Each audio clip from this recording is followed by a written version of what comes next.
à travers leurs journaux, leurs radios, leurs télévisions. Ils font croire que la Haute-Volta est à feu et à sang. Les ennemis du peuple, ils sont également à l'extérieur, hors de nos frontières. Ils s'appuient sur des apatrides qui sont ici, parmi nous, à tous les échelons. Chez les civils, comme chez les militaires. Chez les hommes, comme chez les femmes. Chez les jeunes, comme chez les vieux. En ville comme en campagne. Ils sont là, les ennemis du peuple. Ils sont là, les ennemis extérieurs. C'est le néocolonialisme, c'est l'impérialisme. Alors,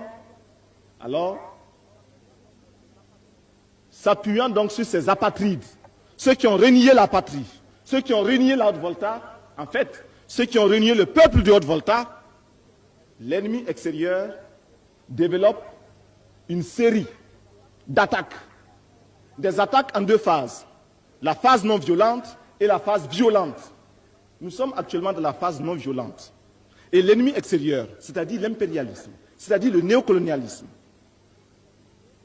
tente de semer le doute dans les esprits, tente de semer la confusion au sein du peuple voltaïque. Ainsi donc, à travers leurs journaux, leurs radios, leurs télévisions, ils font croire que la Haute-Volta est à feu et à sang. Or, vous êtes là, peuple de Haute-Volta, debout.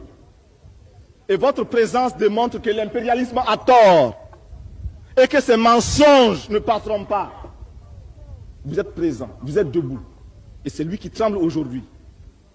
Un journaliste étranger, dans un pays lointain, assis dans son bureau climatisé, dans son fauteuil roulant, a osé dire qu'actuellement, le CSP connaît un échec dans cette tournée d'information.